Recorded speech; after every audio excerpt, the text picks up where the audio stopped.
Postcos olunaku lwa leero alina statement gy'afulumiza. Oh my God.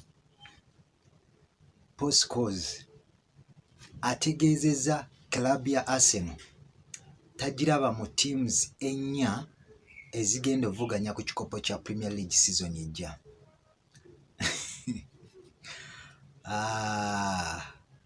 What a joke. Postcos okusinziira ku ye avuddeyo n'ategeeza club ya Arsenal tagiraba mu abo abagenda okumalira mu bifo ebina ebisooka era nga club ya Arsenal agiraba mu kifo kya kutaano. In fact si Postcos yekka but n'abawagizi ba club ya Manchester United already bo tebaratinga club ya Arsenal kubanga egenda kuvuganya ku kikopo kya Premier League season ejja. Bano ensonga eri genuine gye bawa nti okuva Pep Guardiola lwe yava mu club ya Man City balaba nga tewali mutendesi agenda kulemesa Michael Carrick kubanga awangula kikopo kya Premier League singa club ya Manchester United eba ekoze signings naddala bo ze balaba ez'omuzinzi abazanyirako club ya Manchester United. Omanyi at times mu bulamu buno waliwo kye batugamba tuleme, actually bagamba endowooza yereme, balina engeri gye bafrazingamu ekigambo nti endowooza yoba ereme kusinga ntegeerayo, nti tegeera okusinga endowooza. But bw'otunuulira Postcos ono muganda wange ekigambo kinene nnyo Postcos kye yakubyewo. Not because obaki, but to me I think there is no way defending champion joins okumululinga ku kikopo kya Premier League. In fact gwe n'oteekawo n'abana abasooka tomusuubira kubanga agenda kubamaliramu. Bw'otunuulira defending champion ali mugezaako kukola signings okwongera mu ttiimu ye ebadde ey'obulabe season ewedde. How sure are you nti oyo defending champion ne mu bifo ebina ebisooka abatagenda kumaliramu? That's why nze nkiyisa joke nti ndaba nga Postcos in fact bwe litabafutwa ku mutima kubeera butaagaliza. In fact nze no nakula muzeeyi wange eyo, muzeeyi Nsubuga yaŋŋamba mu bulamu obwa bulijjo bw'otakkiriza muntu akusingako oba ogenda kuloga. That's what kye nandirowoozeza Postcos route genda babakwata because teri muntu yenna oyinza kuvaayo no claiming nti club ya Arsenal right now status gyerimu ate n'abazanyi beeyagala okwongeramu nti ne mu bifo ebina ebisooka togibaliramu. So nze ndaba nga anyway kinsuseeko just nenjagala nkisharinge nammwe because ngezezaako soma story ku Daily Mail nga ndaba Postcos man abano abasajja bano abasajja omanyi eno ffe mawulire waliwo kye batugamba okubeera relevant, okubanga n'ebyokola tebikyajja but ng'oyagala okusigala ng'oyogerwako, oyagala okusigala ng'oli mawulire. I think be bano abasajja ba Postcos just baagala kubeera relevant nti amawulire ag'enjawulo gasiiba gaboogerako nga gakootinga kotisi zaabwe ze baba boogedde. But omuntu yenna ali nomo, omuntu yenna alina 5 senses ze I would think tayinza kulowooza nga Postcos endowooza gy'alowoozezza. Simanyi oba biasness yalina club ya Arsenal, simanyi oba kiki but ndowooza omuntu alina 5 senses ze ezijjudde tayinza kulowooza nga Postcos bw'alowoozezza. But olumaze okusoma ku article ya Postcos eyo njagadde nnoonyereze n'okwefumiitiriza lwaki club ya Arsenal eri mu mbeera bw'etyo, okubanga n'abamu ku bantu abatagizannyirako actually ba rivalries baayo batuuka to this extent okulaga hatred esingidde ddala. Mbadde nsomako Thierry Henry yavuddeyo n'ategeeza lwaki club ya Arsenal eragiddwa obukyayi bw'amaanyi, lwaki club ya Arsenal teyagalwa mosso ba rivalries baayo. But mu conversation ya Henry gye yayogedde yavuddeyo n'ategeeza nti bw'otunuulira club ya Arsenal right now relevance yaayo ne size yaayo eyongeddeko ddala. Oluvannyuma lwa club ya Arsenal okutwala ekikopo relevance ne size ya engeri club ya Arsenal abawagizi engeri gye bagicriticizingibwamu engeri gye bagirabamu kwegamba olabira ddala nga yeeyongeredde ddala globally. Kino nno kyajjidde ddala ku engeri abawagizi ba club ya Arsenal gye baselebratinzeemu ekikopo kyabwe ekya Premier League. Kati wano Thierry agamba nti club ya Arsenal bw'ogitunuulira eno y'emu ku ttiimu esinga okubeera ne fan base, but fan base ya club ya Arsenal ebadde silent. That's why olaba nga teams endala zibadde zigibuutikidde, but zigibuutikidde because club ya Arsenal ebadde teri mu race ya kuwangula nnyo bikopo. But this time round bwe yazze n'etandika oba n'ewangulayo ekikopo, walabye nga club ya Arsenal essaawa eno fan base yaayo yeeyongeredde ddala. Kati wano Henry avuddeyo n'awa ensonga ziri nnya lwaki club ya Arsenal bw'agitunuulira ttiimu eno ecriticizingibwa nnyo globally, in fact ensi yonna most of rivalries baayo. Henry avuddeyo n'awa ensonga esooka emanyiddwa nga global relevance. Global relevance oyinza okimanya nti oyinza okivunula mu Luganda nti club ya Arsenal eyagala nyinza okiteeka nti okweteekawo. Actually wemba sikikyusiza bubi, you can correct me wemba nga nkikyusiza bubi, but global relevance nyinza okirabanga okweteekawo mu nsi yonna. Henry avaayo n'ategeeza nti club ya Arsenal bw'ogitunuulira erina obuwagizi obwetoolodde ensi yonna. Club ya Arsenal eno baagala nnyo attention, kugamba okuba nga bafiibwako, era decision yonna ekolebwa club ya Arsenal, ensobi yonna ekolebwa ku club ya Arsenal, okubwa omupiira gwonna ogukuwa club ya Arsenal, abawagizi ba club ya Arsenal kino baba baagala actually bakidiscussingako mu mbeera etali nnomo oba embeera etali ya bulijjo. Ekyokulabirako bw'oba ojjukira game ya club ya Wolves, Arsenal bwe yali ekola draw eya 2-2, at that time club ya Wolves baali bamaze okugisalako, but club ya Arsenal bwe yajja n'ekola amaliri ago ng'ate yali egoba kikopo, buli muwagizi wa club ya Arsenal yavaayo n'acriticinga Mikel Arteta. In fact abasinga bavaayo ne bategeeza nti Mikel Arteta kye kiseera ave club ya Arsenal. But si eyo game yokka, bw'oba ojjukira game ya club ya Brentford, Arsenal ng'agenda okukyaza club ya Sporting CP wali eri mu mpaka za Champions League. Club ya Bournemouth yavaayo n'ebakuba omupiira, but at that time club ya Arsenal yali erina omukisa ogugenda points 12 ng'esinga club ya Man City. Club ya Bournemouth jajja ku Emirates Stadium n'ekuba club ya Arsenal omupiira. Bangi ku bawagizi kino baakitwala ng'ekitali kya bulijjo. In fact abasinga ne bagamba kye kiseera omutendesi Mikel Arteta agende. However much olaba nga Mikel yali agezezzaako ttiimu okugiwumba awamu. So that's why n'abamu ku bawagizi naddala aba teams endala beebuuza ekituufu aba Arsenal kye baagala, nti bo ensobi ntono nnyo bavaayo ne bacriticinga. Ensobi ebeebakoleddwako, for instance nga penalty ya Noni Madueke eyagaana obbaweebwa mu Champions League, olaba engeri gye baakubamu enduulu ensi yonna. So Henry avaayo n'agamba nti global relevance y'emu ku nsonga ereetedde club ya Arsenal okubanga n'abateesi baayo bongedde okuba nga tebagyagala. Ensonga ey'okubiri Henry gy'awa ye size of the fan base.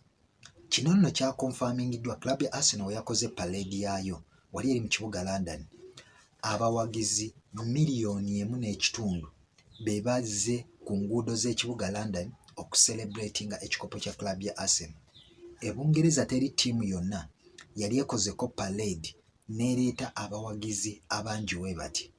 Club ebadde esembyeyo ebadde mu 7,000,000 ye club ya Liverpool. Arsenal yazze n'ekimenyawo.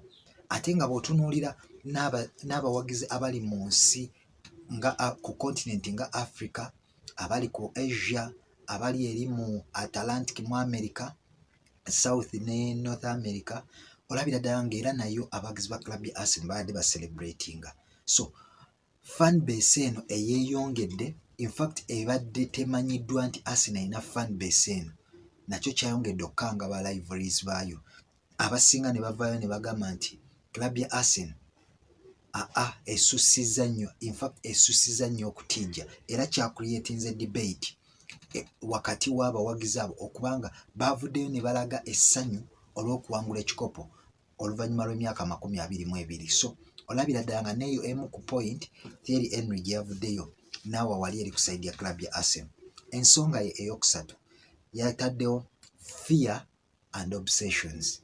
Abawagizi ba club ya Arsenal batya ate bali obsessed kuga baagala ne basukkawo, balina okutya okwo ate n'okwagala okusukkawo.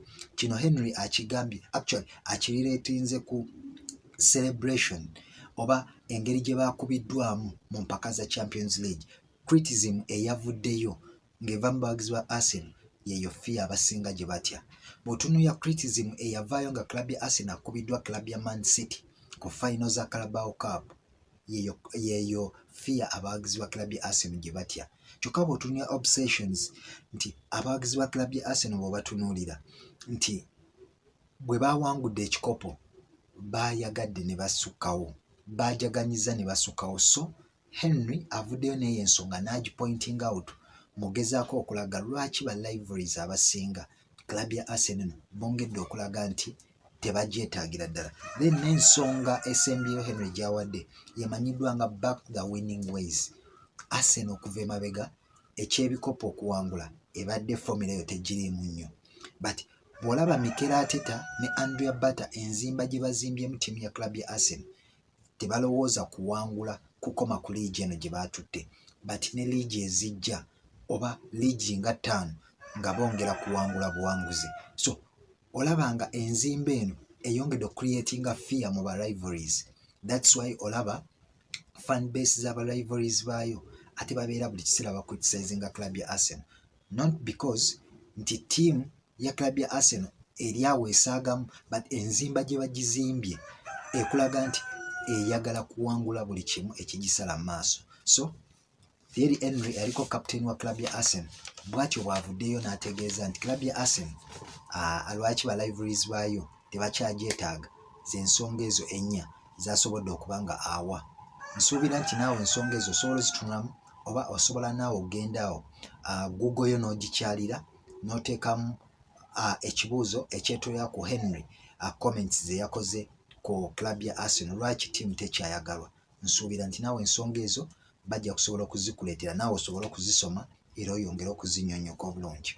Kati awo nga nvuddewo olunaku lwa Sunday mu club ya Madrid bagenda kulonda president wa club ya Real Madrid, but essaawa eno okusika omuguwa oba okuvuganya ennyo kuli wakati wa Florentino Perez then n'amanyiddwa nga Enrique Riquelme.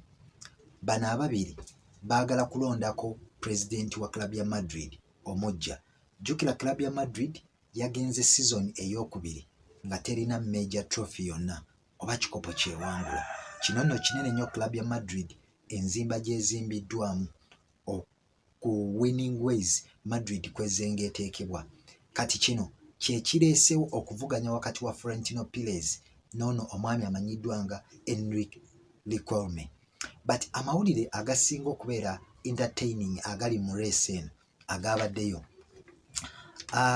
ono Enrique Riquelme ng'agezaako okusika obuwagizi oba okulaga abawagizi ba club ya Madrid singa afuuka president biki by'abateekeddeteekedde. Riquelme yakutte omujoozi gwa Bright Haaland namba 9 n'agulaga abawagizi ba club ya Madrid n'abategeeza nti singa afuuka president wa Madrid already alina a verbal agreement n'omuvubuka amanyiddwa nga Bright Haaland nti era agenda kujja yegatte club ya Real Madrid. Kino nno teyakomye ku Bright Haaland yekka, yategeezezza n'omuvubuka amanyiddwa nga Rodrigo Cascante okuva mu club ya Man City naye asuubirwa okuba nga yegatta club ya Man City as long as afuuse president. Wabula Rodrigo we yabuuziddwa yategeezezza nti envuvuma ezo zikyaliwo but ali focused ku ttiimu ya Spain, teyayagadde kuziruling out but yategeezezza focus ye ekyali ku ttiimu ya Spain.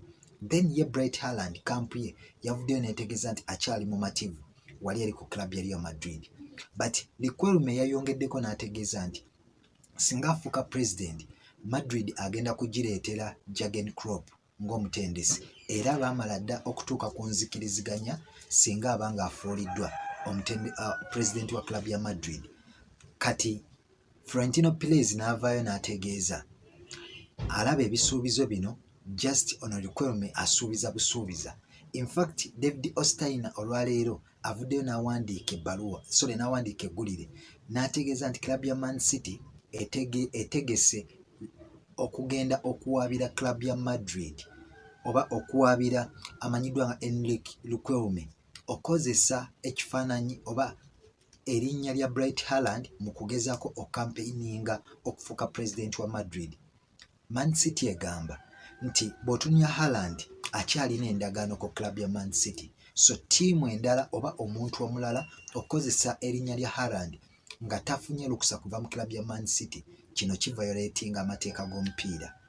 So club ya Man City olaba eno embeera gyeyagala okukwata, I think it's driven by Florentino Perez because Florentino Perez already yagambye aba Madrid takyalina kyakuba provinga. Ye yeetaaga kubeera president wa Madrid alyoke abaleetere Jose Mourinho, jjukira oyo bakkaanya dda naye kwabo already Florentino Perez yaleese dda Damsfai then ne Ibrahim Konate, bano omugatte bali ku millions 20 because Damsfai mu club ya Inter Milan, club ya Madrid egenda kuteekayo obukadde 2. Ibrahim Konate endagaano ye yaweddeko ajjidde ku Bosman contract.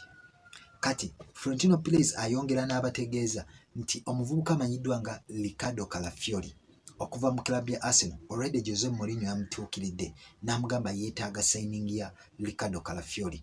Still club ya Madrid ng'etunudde mu club ya Arsenal wali eri ku final za UEFA Champions League mu Budapest.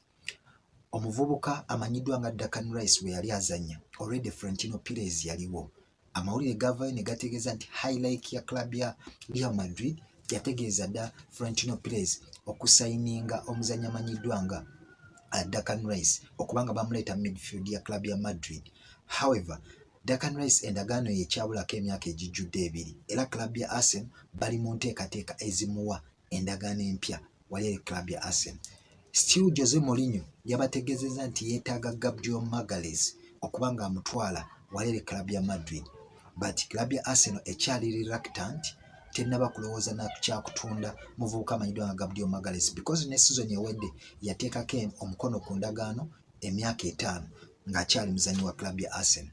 So olaba Florentino Perez ne Jose Mourinho enteekateeka gye bateekedde Real Madrid. Kyokka midfielder club ya Chelsea amanyiddwa nga Enzo Fernandez naye ali mu line y'emu okubanga yegatta ku Madrid singa Florentino Perez afuuka president wa Madrid.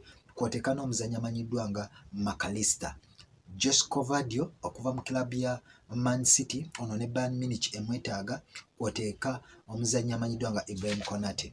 Bw'otunuulira gano gonna amannya nsuubira nti Florentino Perez okufuuka president akalulu kano ajja kukawangula, but bw'otunuulira omuvubuka oba president ono amanyiddwa nga Enrique Riquelme amaanyi g'ataddewo, nsuubira nti Madrid eno ku lwange Florentino Perez agibeereddewo. Engeri gy'agezezzaako okumaliriza deal n'azigatta ku club ya Madrid nsuubira nti ebadde ya njawulo.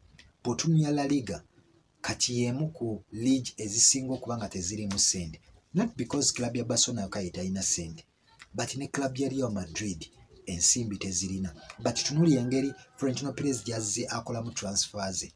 Kylian Mbappe yamuleetera ku free transfer okuva mu club ya PSG neyegatta club ya Madrid. Mbappe is a world class player. Bw'otunuulira bano ba Ibrahim Konate abaleetedde ku free transfer. Bw'otunuulira ba Rudiger enzija gye bajjamu bagira ku free transfer. Kati bw'otunuulira Damsfai endeeta gy'amulese miliyoni 20 wakati we ne Ibrahim Konate, nsuubira nti eyo business ebeera ddala y'amaanyi. So ndabanga amaids oba liigi okubanga tekyalimu nsimbi zimala, Florentino Perez asobodde okubeezaawo club emanyiddwa nga eya Real Madrid, era nsuubira ddala nti club ya Madrid bw'etaawe Florentino Perez mukisa, nsuubira nti bajja kuba bamulyaza amanyiza, but I think okuvuganya kuno kugenda kubeerawo, but Florentino Perez nsuubira nti olunaku lwe Sunday ayinza okuwangula akalulu ako, but alina abazannyi ab'enjawulo. naddala bayagala okujja wali eri mu ggwanga erimanyiddwa nga ery'Ebungereza okusobola okulaba nga abagatta ku ttiimu ya club ya Real Madrid. Then eggulire erisembayo, omuvubuka amanyiddwa nga Morgan Rogers okuva mu club ya Aston Villa awadde club ya Arsenal go ahead, abategeezezza mweteefuteefu okwegatta club ya Arsenal. Jjukira Arsenal yalaze interest yaayo okubanga esayininga omuvubuka amanyiddwa nga Morgan Rogers. However, basuubira mu competition ey'enjawulo okuva eri club ya Man City gye balowooza nti eyinza okuttukiza akawaayiro olwenda akalimu aka buyback clause nesobola okubanga omuvubuka ono emugula emuzza mu club ya Man City, but yo omuvubuka omutima gwe gwonna guli mu club ya Arsenal. Already yabawadde go ahead, kati ekirindiriddwa ye mutendesi Mikel Arteta kwoteeka ne sporting director amanyiddwa nga Andrea Barta okukkaanya ne club ya Aston Villa ensimbi meka ezinaayisinganya wakati w'omuvubuka amanyiddwa nga Morgan Rogers. But nga yo omuzannyi already ali ready okubanga yeegatta club ya Arsenal. Jjukira nti yeegatta club ya Aston Villa gwali mwaka gwa 2023 ng'ava mu club ya Middlesbrough, but okuva olwo omutindo gwe gubadde so exception. That's why olaba gwattractinze team nga Arsenal okubanga emusayininga. So ye already abagambye ali ready okubanga abeegattako. Tulindiridde okulaba mutendesi Mikel Arteta transfer eno anagimakinga okubanga happeninga kye tulinza okubanga tulaba. Naawe osobola okumpa endowooza yo wansi awo mu comment section. Kujjukiza subscribinga, okulikinga n'okucommentinga. Olunaku olungi, siba bulungi oba akawungeezi akalungi, weeraba.